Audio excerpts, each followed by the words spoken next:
Herkese merhaba arkadaşlar. Bugün sizlere yine bu çıktı. Bugün sizlere YouTube'da sound yapmayı göstereceğim. Mta'da. Şimdi buraya bir tane şarkı yazalım. Mesela ben ne yazayım? Five more hours.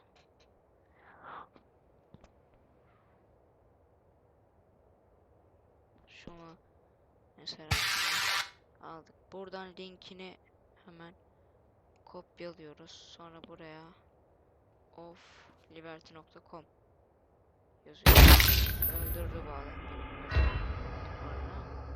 Şerefsiz IŞİD'cilik taktiğini de amına buldum.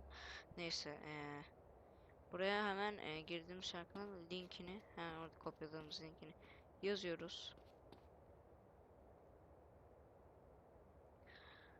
Hadi.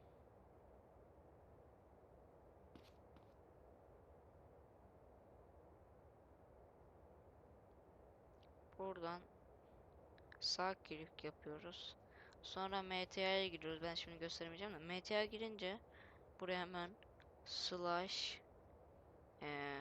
bazı serverlarda sound yazılıyor. Buna enter'a bastığınız orada yazma yeri çıkıyor.